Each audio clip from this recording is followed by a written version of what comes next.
Hey guys. Hey Peter. G'day Adam. Hey Paul. G'day Bill.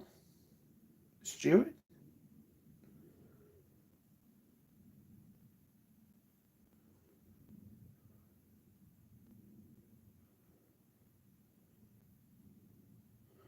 Are you there, Adam? Gentleman Randy. G'day. Dan Shed. G'day. Mark Shed Talk. Hello. I'm also having problems with this. Again, the same issue as before. It's telling me that orientation is locked. Rotate the device back. Do you know about that? Yeah, Rickman stuff. One of this week's jobs. It's been one of those weeks. Don't know if I feel like I've achieved heaps, but we spent most of the weekend painting and making patterns. That's what happened. There's a pair of these. Dan probably can fill you in on these. I know nothing about them. One of them's about finished, another one's sort of not really.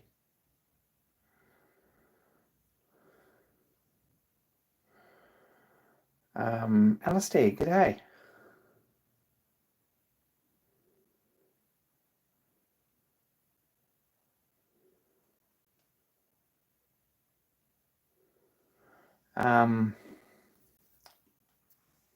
Anyway, someone's doing one of these up and they've been waiting a long time for castings for the head, for the rocket covers.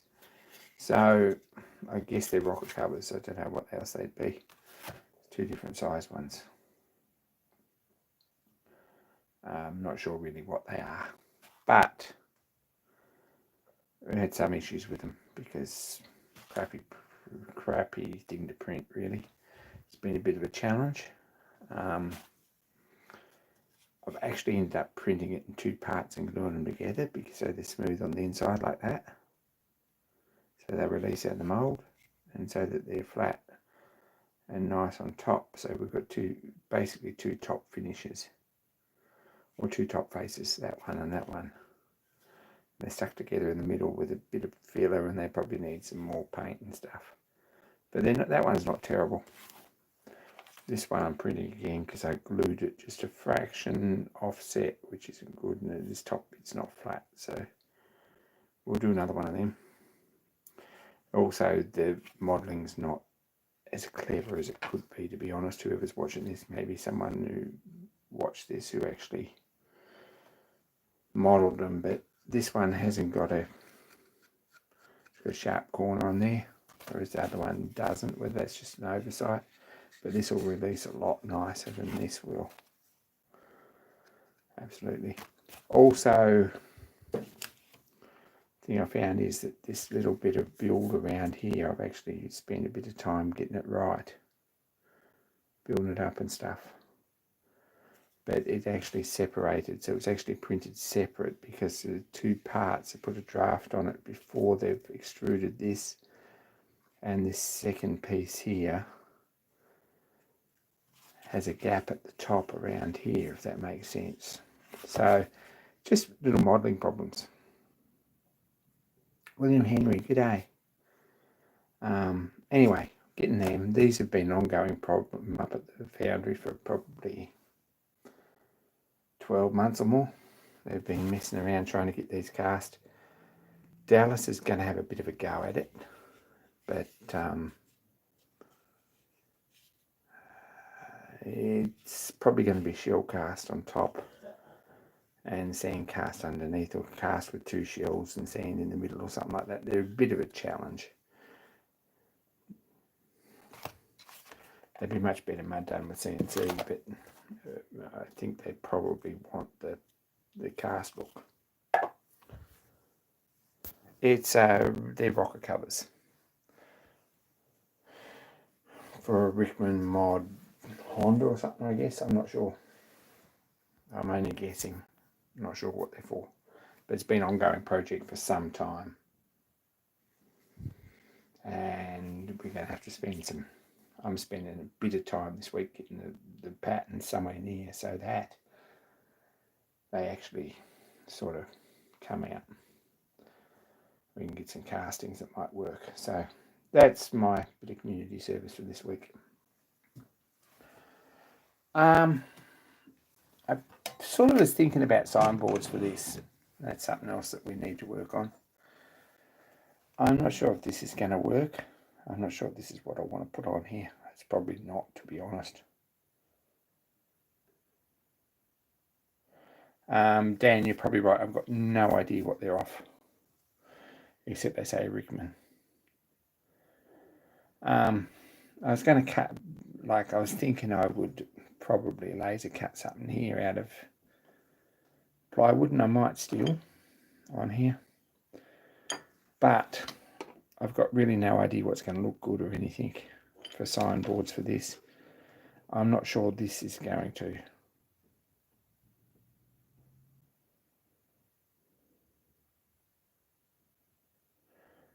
Dan, if I find out, I'll let you know, but I haven't got a clue. Not sure I like this at all. In fact, I'm pretty sure I don't. So, might rethink that, but that's another job that I've been doing. Messing around with it. Like, I've spent like a whole total of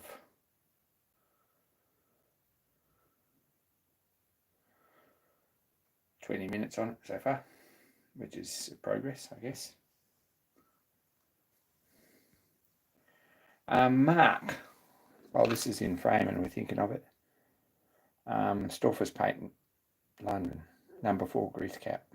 This is what we're working on. So that's another job that's sort of working on. It's not going to look anything like that, but we're getting some detail with the casting pattern. And it's a bit of a job because getting these grooves and stuff are challenging, to say at the least. And originally they were cast iron. I would be very happy to have 4 in a nice copper gunmetal to match the plate on the front of the roller, I think. But we'll see what happens with that. I've got one good one.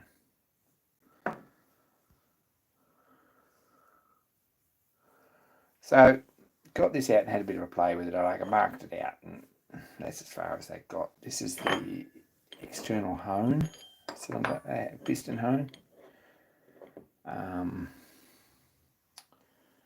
which is actually the kit came in my RLE engine from a Rickman 8 valve Triumph head. There you go. You would wonder why someone would bother with that, but anyway, interesting. So this is Bruce Engineering. That's what I was looking for. Bruce Engineering external hone number 1, parts list and instructions. So that's a project I'm probably going to do fairly quickly now. It's the external hone. Got that out, and they're the 2 castings for it. Probably got more bits for it too, but I think I bought quite a lot of bits for it, and just about everything I need to finish it. I would say it's a bike, a Rickman sort of made racing bikes, I think. Don't know, Dan will fill you in on that, he's the expert. But yeah, Google says a lot of shit. That's what happened, sort of. They're the 2 jobs I've actually done. You probably notice there's a crap load of paint here, right? Some of it is a bargain here. If you're painting murals and things, it's very good to check out the clearance aisle at Bunnings. $3 for that. Sample pot. This Bunnings sample stuff's pretty crap, to be honest. Some of it's more crap than others, depending on what you get. Here, if you're going to paint something with sample pots, which is a really good idea because it's economical. There's things to learn. I have a good friend, I have a friend on YouTube who's probably even watching this, who collects Triumph Tridents.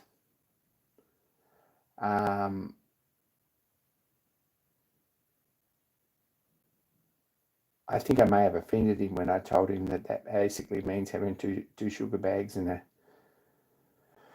or two spud bags and or chaff bags or whatever, and a couple of milk crates full of parts which you move from house to house when you move every 15 years. I think that's what collecting Triumph Tridents means.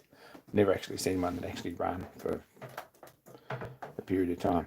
But we digress. This Dulux stuff is reasonable, right? It's not bad. This British paint sample pot stuff, it's crap. Forget it. Bottom of the range is this Taubman's one.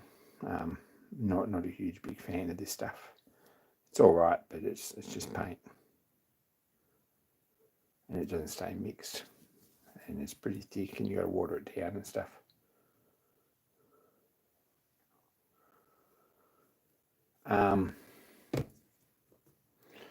Okay, I have an account at Hames, and this is proper paint. Like, their sample pots are actually like real paint, not just crappy stuff that hoses off in 5 minutes. So, Hames to the win. This tab here is also the same price as this tab here, right? So, well, more or less with my discount.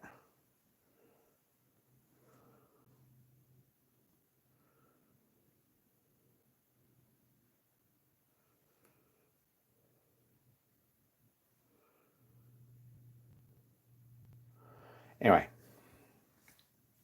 so I've got to do a panel swap with a bunch of, gosh, the imposter syndrome gets in here because a bunch of Australian sign painters do a panel swap every year, and I said I'd be part of it because I was sort of not really coerced, but I was talked into it or whatever. And that's all right, but it's coming up, like it's written up, and I'm not feeling like I'm really up to the task sometimes, but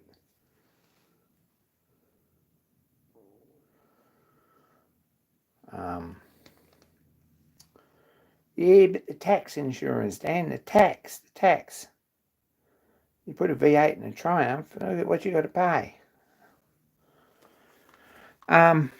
Anyway, this is what I got. Sort of, we'll try and get some light over here. So I've been messing with this, and what I wanted, right, what it's supposed to be is a hotel sign, an exterior hotel sign. Hey, Raymond.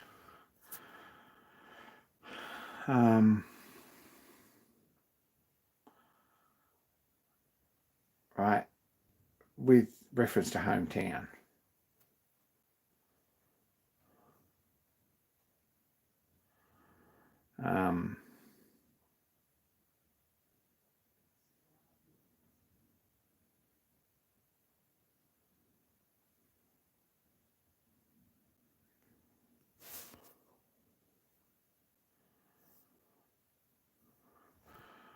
So I had this tin panel that's been sitting here for 2 months while I was doing other things. My life got in the way.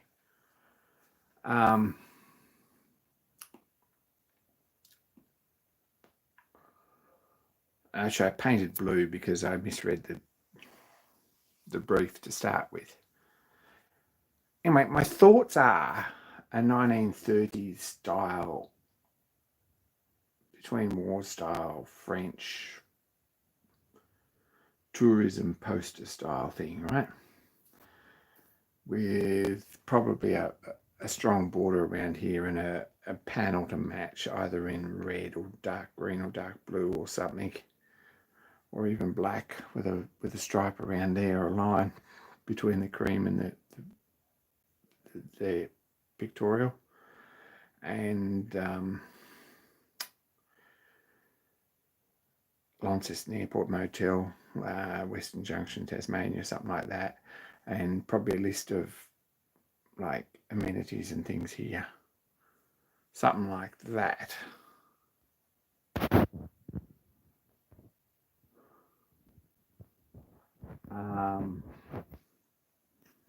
So if anyone's ever been to Launceston Airport, you know that this is Miss Flinders. You probably don't. But yeah.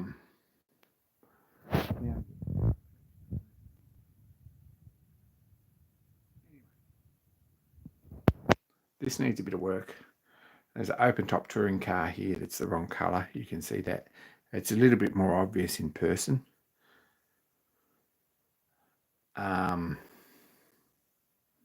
But I don't like this green, and it's going to get second coated anyway because you can still see the blue through it. That's cool. So another day on this, right? Monday or so next week if I get time. Tuesday I probably should take these Rickman covers up and deliver them and do other stuff. But one day next week we should get the pictorial finished, like this week, second coat and some detail on it, like a windscreen and some shadows and highlights and things in a different colour and some interior on a steering wheel and stuff. And this finished to the point that finished blocking out the window properly and put the aluminium around it and probably alloy or silver or something, maybe cowling on it, I don't know. And grey or white, off-white underneath the wings, stuff like that, and the registration numbers, stuff like that. So that's got to be done. I don't know about this in the middle. I'm sort of thinking it's probably not going to move much from where it is because we were sort of trying to go with that simple sort of style. And then another day on top of that to put some letters on it, get it all sorted and I can get rid of it. Anyway, that's coming.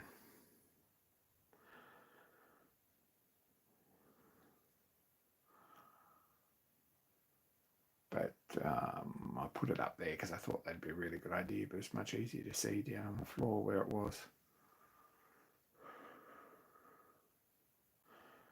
Which Tintin movie? There we go.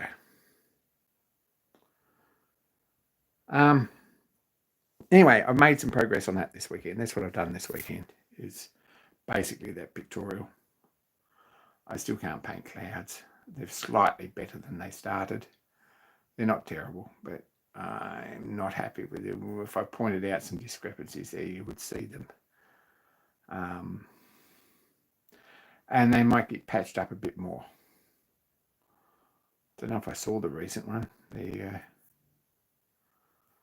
So I'd like to fix, oh crap, sorry guys.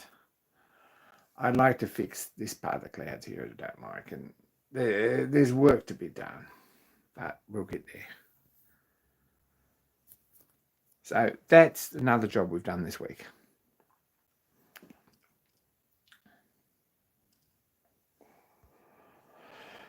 Bit of imposter syndrome happening there because if I get some nice lettering on it, I think I'll get away with it, but we'll see how we go. And some straight lines. Some straight lines that make a big difference to the border and stuff. And a second coat of shiny enamel on both these and a coat of varnish over the top of it might make a difference too.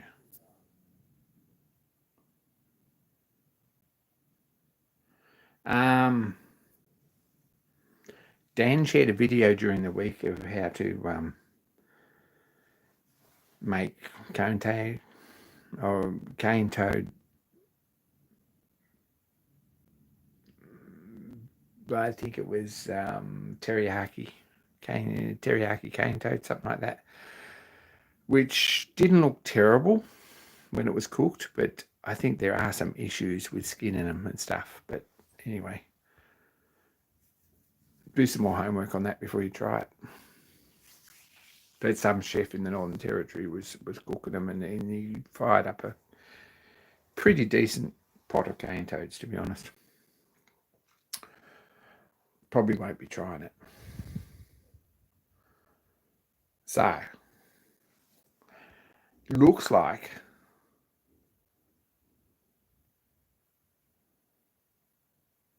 Territory teriyaki cane toads. There we go. I was pretty close. There's a video about it on Facebook. There's a video about everything on Facebook. But it looks like I'm probably going to Dan's on Sunday. Saturday night if I can do it. But if someone wants to come with me and come for the run and pick up some portable engine parts on the way, I'd be totally down.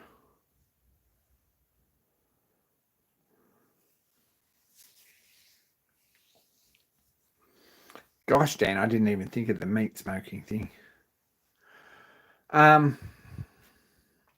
Anyway, so another load of portable engine parts to go down on Saturday or Sunday. And I'll probably come back up and I'll probably spend most of Monday doing this. And then Tuesday I'm off to the foundry again. So my life doesn't seem to ever stop. That's how that works. 2 big trips this weekend.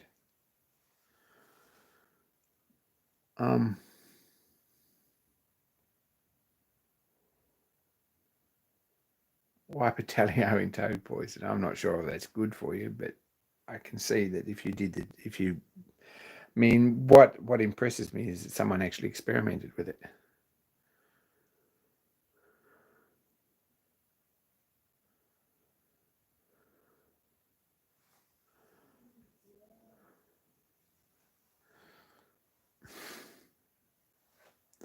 Might be really good. I reckon to make your lips all tingly though.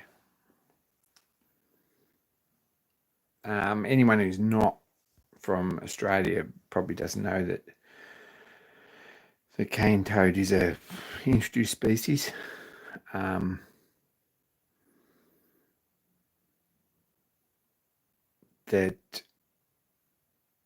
sort of gets a bit further south every year, and where Dan is on the map is about as far south as they are at the moment. But another 10 years, they'll probably be in Sydney.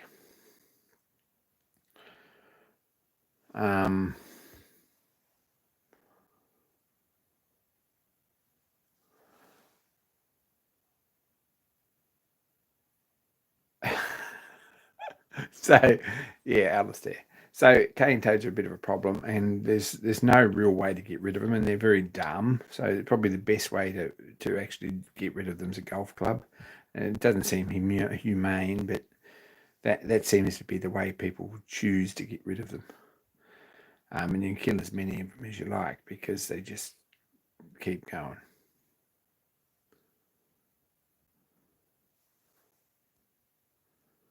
I'm only getting half the chat here. Why is that?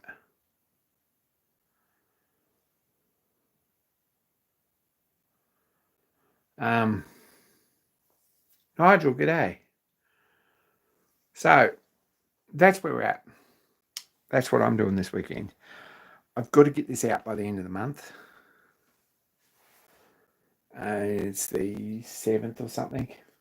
So theoretically, I've got 3 weekends, I think. This next weekend's got not a lot of room in it. I won't make this much progress next weekend, but I'll get a bit done. Probably need to do something with this. I'd like to have a bit of a play with this at some point if I've got a few extra hours. I've got to put these together and get them away before the weekend.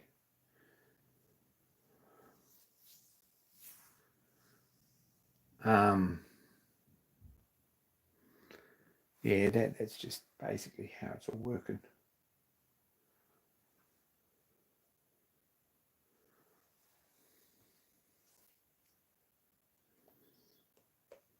Neither does tiger snake, to be honest. Tiger snake tastes like tiger snake.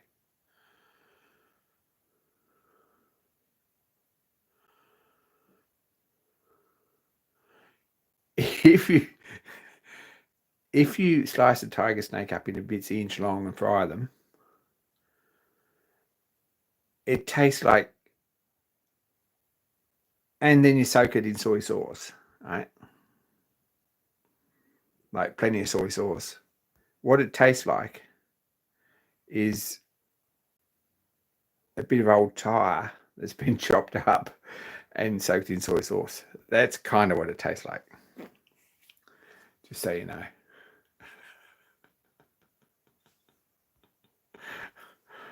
Not one of my happy memories. Well, we ate it because someone cooked it for us, but we actually scun it and said it was eel, and it wasn't. Anyway. Yeah, it tastes like an old boot soaked in soy sauce. It's about how it works if you soak it in enough soy sauce. Otherwise, it just tastes like an old boot with the same consistency and about the same amount of chewing required. Not a big fan of tiger snake. Probably wouldn't do it again.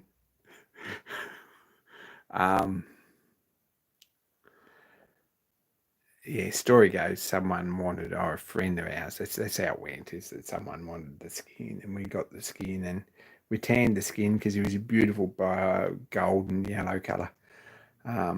Underside, he was actually about that colour, a bit brighter yellow. Really nice bit of skin. He was probably more this colour, right?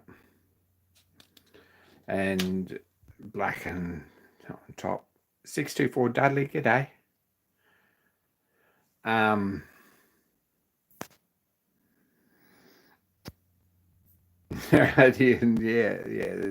you never know what you're going to get on there.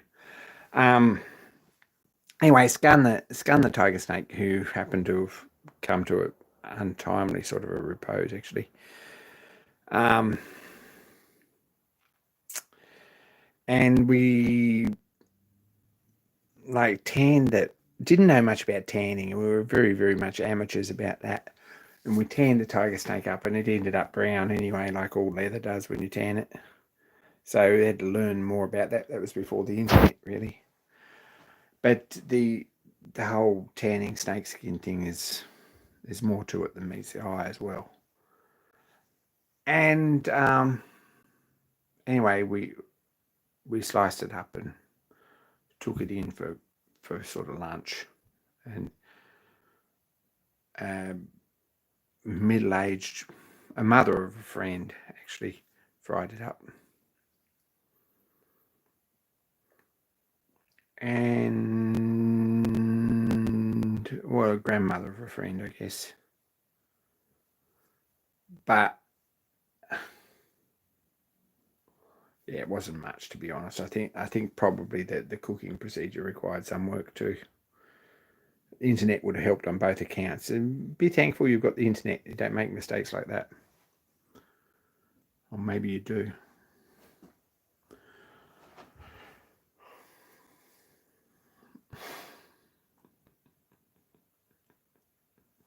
Anyway, it didn't make much of a belt either, the snake skin, because yeah, there are reasons that snake skin's a very difficult thing to tan. So you know. They both got cancelled about the same speed as Rolf did. Anyway, I'm absolutely up for restaurant-made cane toad legs. I'm down for it. If someone wants to sort it out and say, we did this today and it's really good, we're going to do it again for you next time, I'm right down for helping demolish back end of cane toad in a teriyaki sauce. I'm right down for that. However, do some research first, because I'm not a huge fan of being a guinea pig on stuff that may or may not be toxic. And I think cane toads might be. Anyway, it's like eating puffer fish or anything else. There's a pretty good chance you won't die. But there's a pretty reasonable chance you might too. Or at least your lips will all go tingly.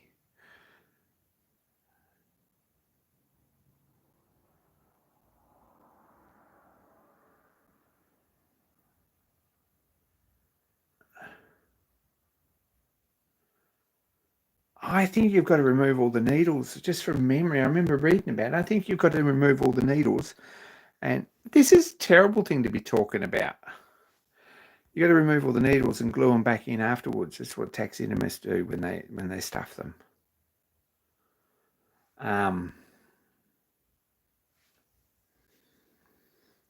And I don't know how flexible they are. So you probably, if you're making a hat or something, you've probably got to tan it on a mold or like on a a frame or something.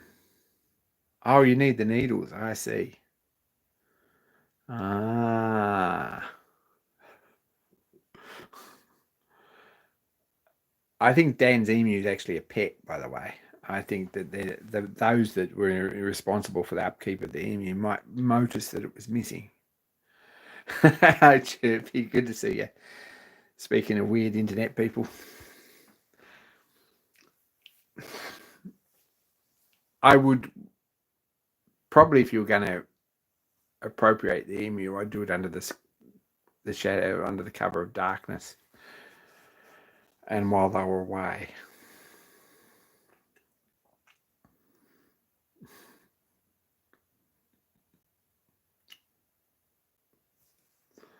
But yeah, emus don't play well with others generally, especially people they don't know. What are you doing with echidna spikes, Bill? I thought you were going to make an echidna hat, but I missed that point there, actually. I just naturally assumed that if you wanted an echidna, you'd make an echidna hat. But there you go.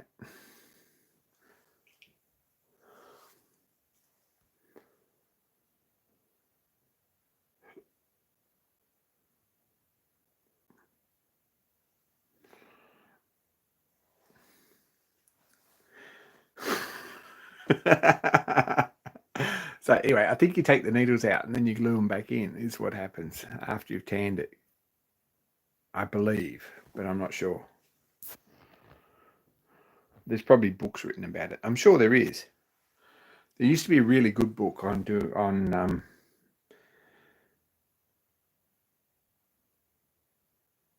called Tanning and Taxidermy in Australian Fauna. It was a 50s book. I think that's what it was called, something like that.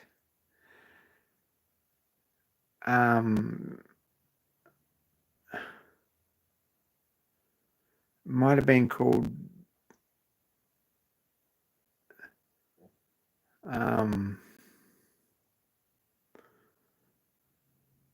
Tanning and Taxidermy, something like that. Someone have to internet search it, but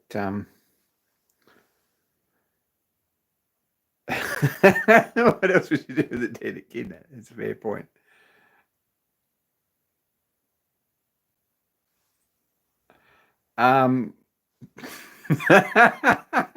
Sorry. Yeah, they only sharp on one end. Okay. There was a book, or we used to have. It was brown cover, paperback thing, probably 40s or 50s, probably 50s. Might have been earlier than that. It might have been 30s book. I don't know, but it was on a bookcase and it was a good read. Poor Danny. He's not a snake person.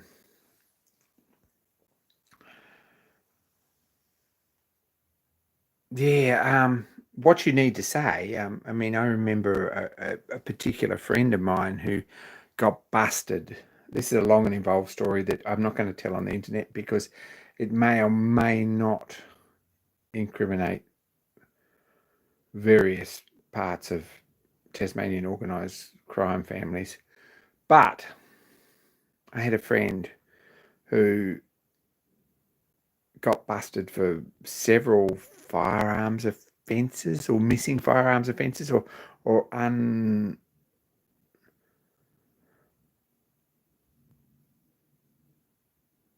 unconstrained firearms offences or having things stolen from under his bed and stuff anyway, and those things afterwards being used in blow off police car doors and things.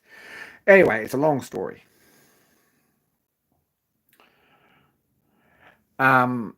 But he got raided about this whole thing, and they discovered that there was a wedge-tailed eagle, sort of fairly resplendent, in a taxidermy's stave. It was a good job because I've seen it. Basically across the front of his mantelpiece, in front of the mirror, above the fire. This is at a place called Golconda in Tasmania. If anyone wants to put all this together, he was the same guy who's dog, we tied a hose pipe to the tail and put stripes on with electrical tape. But that's another story. Anyway,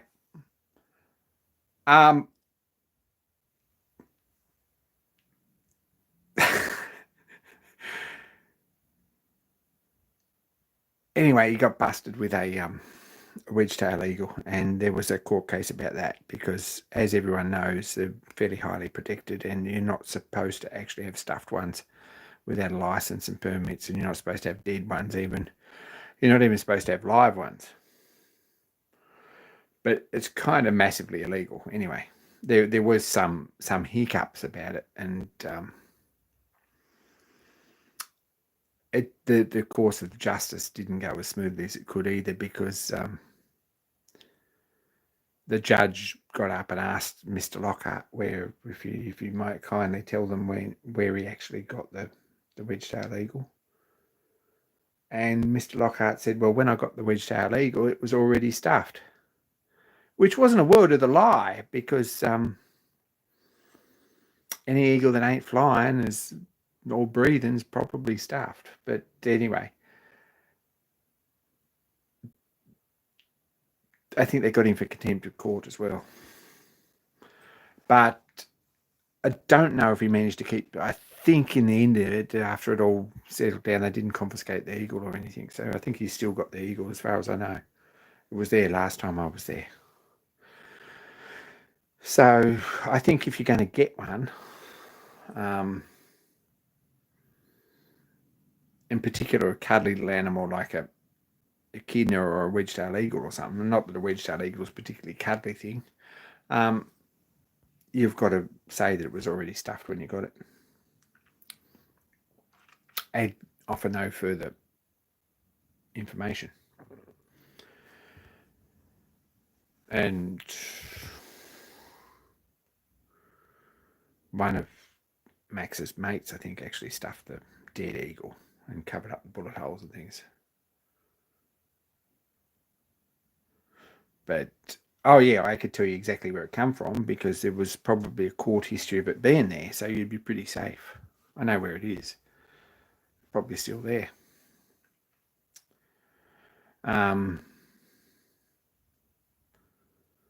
The shotgun under and over that was loaded with a particularly nasty form of rock salt and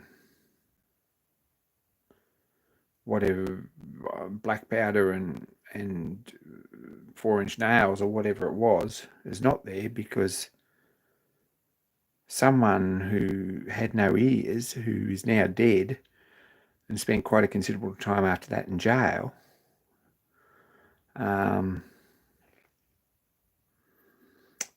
blew both side doors off, open doors off a cop car with it, not very long after it went missing. So it's not, my youth wasn't really like that, but I knew friends whose youth was like that. Anyway, it was a little bit like that in places. I escaped any of that nasty stuff, which is probably because my old man was pretty capable, but it was probably just as well. Buck Edinburgh wrote a book about Tasmanian tigers based on Max's dog. Max was sort of not really a neighbour, but he was only a couple of kilometres up the road. And Buck Edinburgh, who was an Canadian, I think, wrote several books, one about gravestones in Tasmania, which is a very good read if you ever see it.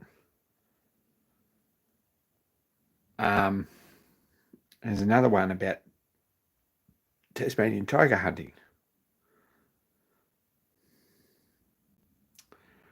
which got off to a fairly rocky start, because I don't think anyone ever told him that Max Lockhart dingo cross Waimorana, cross whatever it was. The first time he saw it had electrical tape on it, and the second time he saw it probably had black paint on it, but also had a piece of black polypipe taped to its tail so that it didn't drag or point up and down in the air. Anyway, I shouldn't say these things because they're all cruel and mean and stuff, and I'm sorry. And it was a long time ago, and it was the company I kept.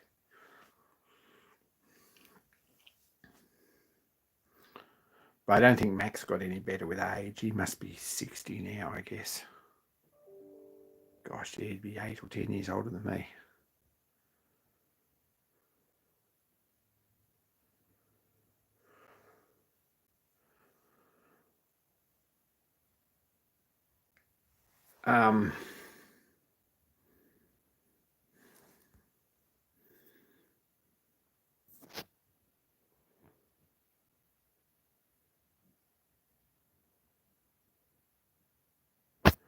Yeah, so that's my take on taxidermy and eating stuff. I don't know. I think that's Dan's fault we got on that subject. Sorry, guys. I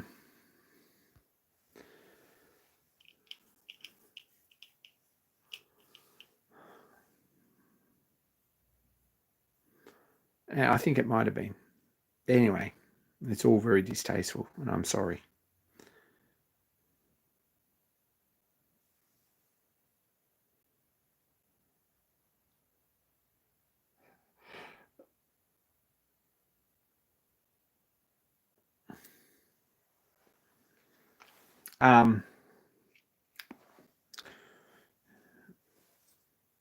There were the same friends who sort of, through which I discovered that just about anything is edible if you can get away with it.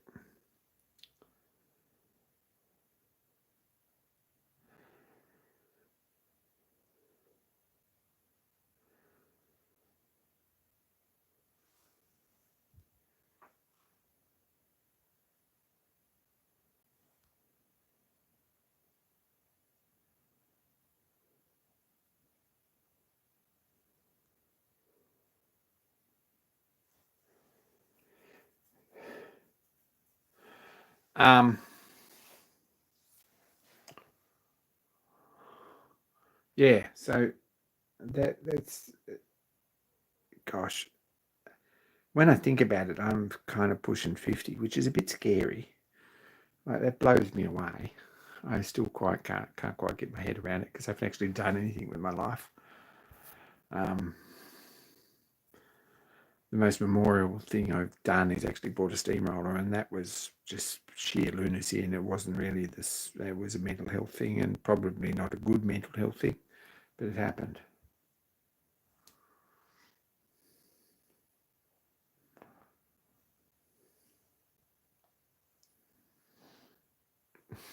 You pretty much got that, Adam.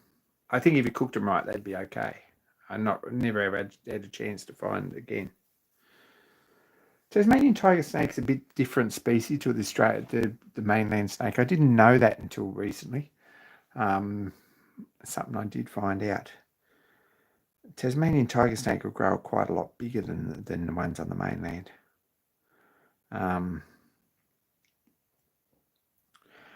A mainland tiger snake here, you very seldom see them longer than about 4 foot, something like that, 1200, 1300 millimeter, something like that. A Tasmanian tiger snake will grow as thick as your arm and quite a lot bigger, probably because they live longer or because they've got no predators. I don't know why, but maybe they are a different species, but see a lot bigger tiger snakes in Tasmania.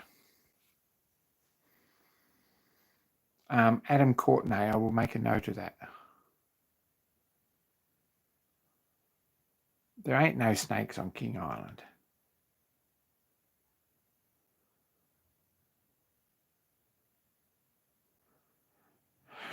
Bill. Well, the reason there are mutton birds on King Island. No, that's not right. No, forget I said that. But there ain't no snakes on King Island.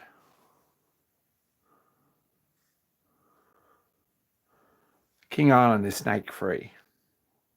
It's nothing to do with the mutton birds.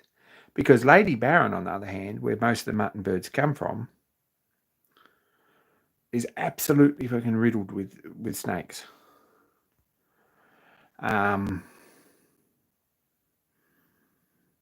Yeah, Lady Barron's like infested, and probably Flinders too. But there ain't no snakes on King Island, I don't believe. There we go. The shootings too are sort of, I think they could be snake free, but I've only ever been to the shooting islands once, and that was sort of a weekend, and it was a bit of a miserable weekend because it rained and the boat got full of water and stuff. We only went out to the first couple.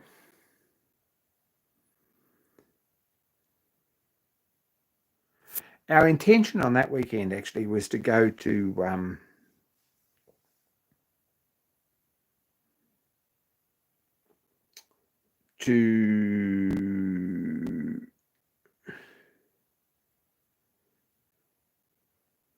oh my gosh, I can't remember. Anyway, there was an insurance book called A Fortune for the Brave, which was based on Bicheno and down that way, and hey John, on the shootings, anyways, that's Island, out the back of the shootings, like right out the back, and we had some idea which one it was based on, and we were going to make it to that, but it was a miserable weekend, and we never, and we all got seasick and stuff, and yeah, had to take the boat back. Good read though, if you're ever actually, if you're looking for a Tasmanian author.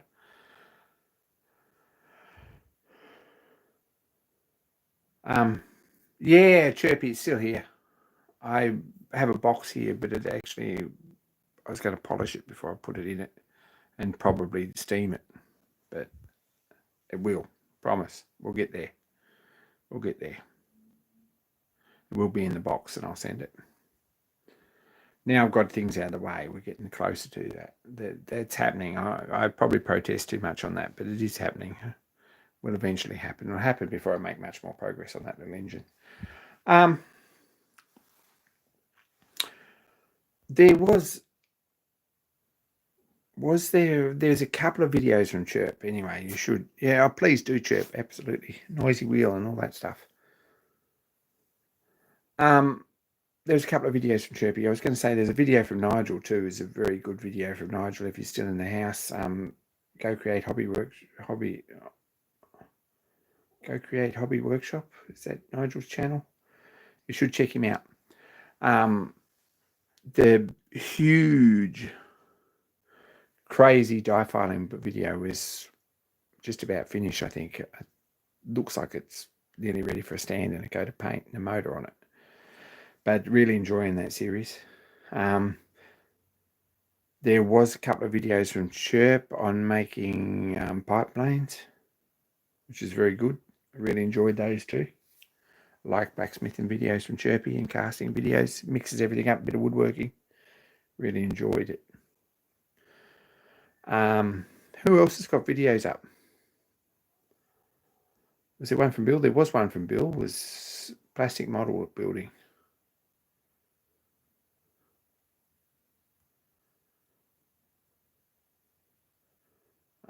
Who else is here? Who else has got a video up that's in the chat?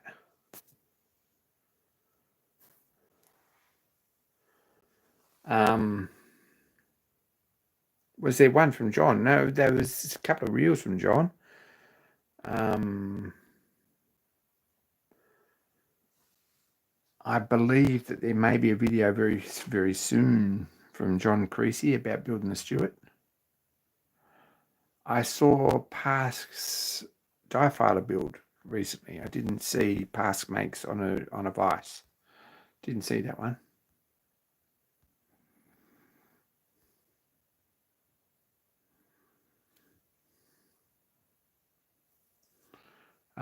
We should check that out though if it's a good video.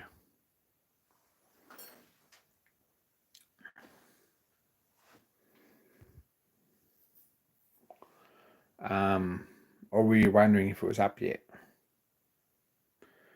But Pask makes usually has pretty good videos.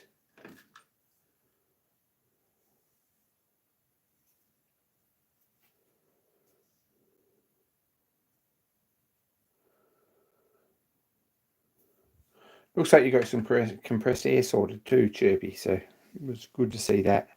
But everyone's been crazy busy probably. Recreational Machinist had one? Probably. Who else is in the chat?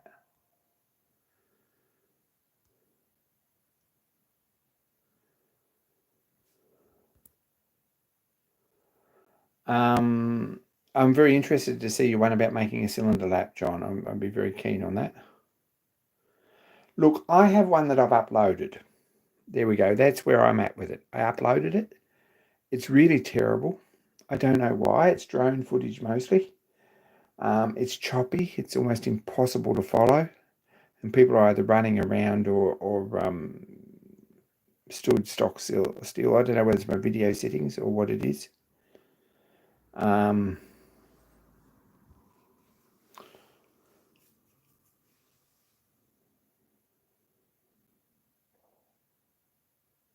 Good stuff, Bill. Good stuff. But if anyone, that's what I was going to ask. If anyone has any clues on how, John, I might send you a note. If you've got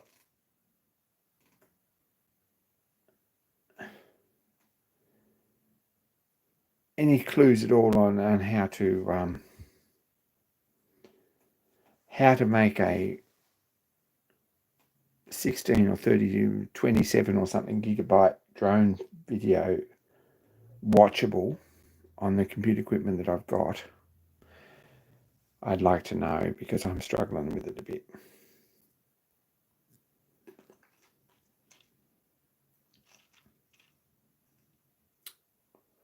I'm really struggling with that. It's up, but it's still private, so I haven't really sort of looked at it. I'll give you a look, Peter. You might have some thoughts about it too. There's no sound on it or anything at the moment because it's straight drone footage, and I really need to think about that a bit. Oh, it's pretty unwatchable and make you seasick is where I'm at. That's the reason I have it. If it was just not watchable or boring or something, I'd post it. But Mark Osborne made one with the build series in Model Engine Building magazine. That's a lap, I guess. Interesting, Mark. I've probably got that here somewhere. I should check it out. I saw a very nice one with an expandable aluminium lap, probably from Jason Bellamy or someone, and I was going to copy that. I've got to lap this cylinder. This cylinder, whoever bought it last time, right?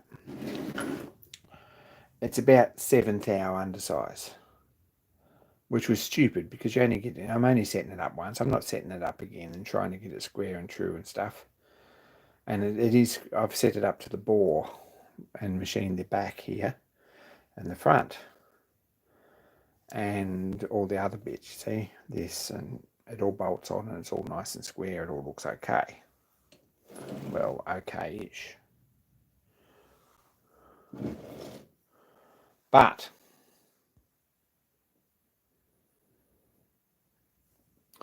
this needs lapping, and then I've got to finish the piston to match.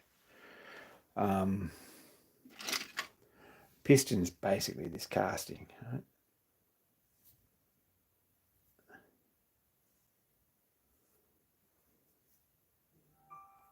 I don't believe it's down to size. I hope it's not. Oh, that's right, chap. I remember that. I'll have to go and have a look.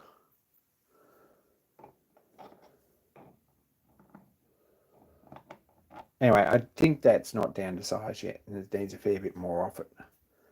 But we need to set this up and machine this parallel so that we can grip it here and cross drill it and stuff and put some grooves in it and stuff.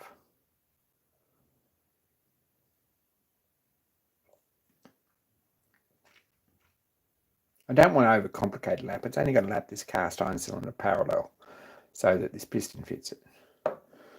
And I've got this lap that I'm making here to lap the piston to match the power. So all I want is that parallel, and then I'll machine this thou over so it's not quite fitting in there, and then I'll lap the outside of that so it's a good fit.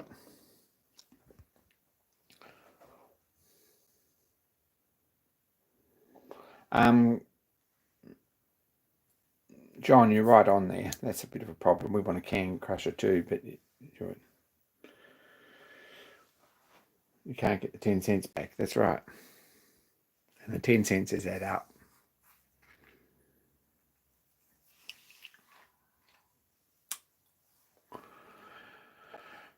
Anyway, so that's pretty much what's happened here.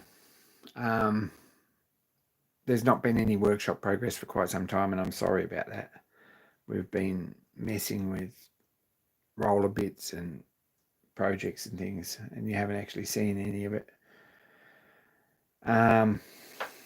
There'll be some castings come when I drop them off, so we've got to get those pizza cast, stuff like that, take some scrap brass back. I want to get on and do something with this. I don't like that idea. We're going to have another think about that.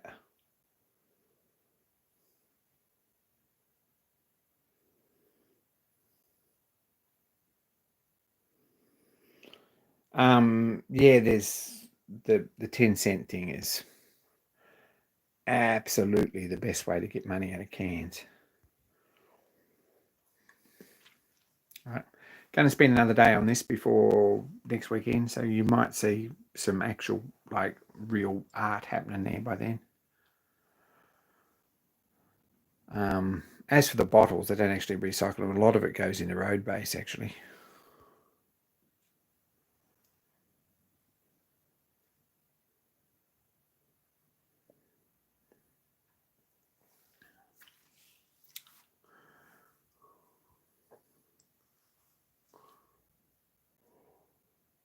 They need to be able to read. They still go through crushed as long as the barcode's on the right side, so that it actually can be read.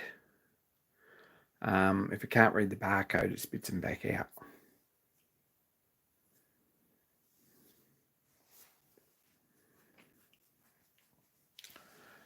In Australia, by the way, we have this thing where cans are 10 cent deposit, or 10 cents of your can or bottle, soft drinks and things, are refundable when you take into a depot for recycling.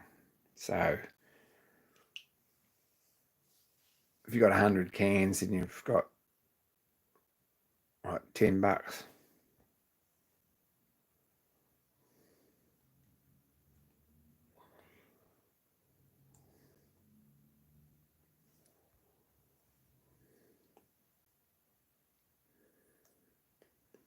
So it's a deposit, and you get the $10 back whether you crush them or whether you get the 10 cents back if you don't crush them, but if you do crush them, you don't. So you're actually 20 cents and 10 cents out of pocket, see?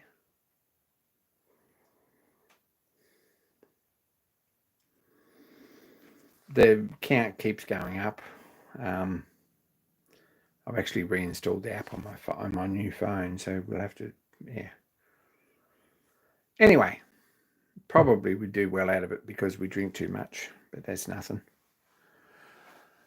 If anyone wants some cause to donate their cans to,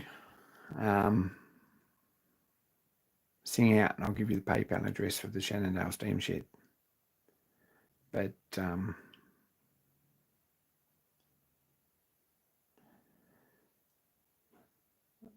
Pete's got the right idea though. You take a car full of cans over, you get enough fuel to run around and get another car probably, as long as you do most of it walking. Chirpy, you speak too much logic, because no one's rebuilding cans, and the barcode reader's got to be able to read them on a conveyor belt. You don't get 10 cents from them in Tasmania, right? Interesting. I'm going to have to do a video of the crushing machine, or the collection machine, so everyone knows what we're talking about up here then. Apart from that, everyone's gone to sleep probably. We got through. Really appreciate everyone tuning in. I'm probably going to call it, because I don't know if there's...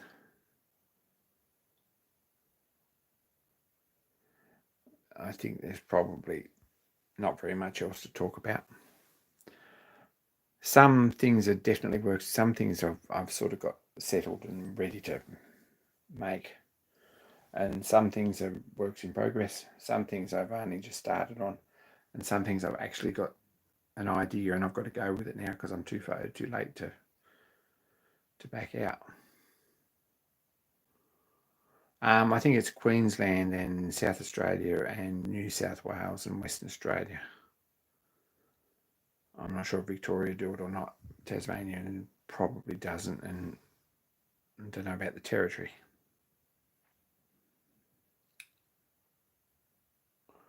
I don't think they're different. You'd probably find if you look at the Tasmanian can, they've got 10 cents refund on them. It's just the fine print says you can't take them anywhere. And it's probably only just waiting for someone to actually start up a 10-cent refund facility.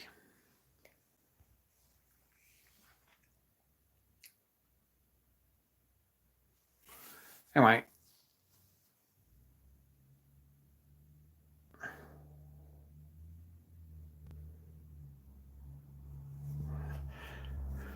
a bit like Cold Fusion, yeah.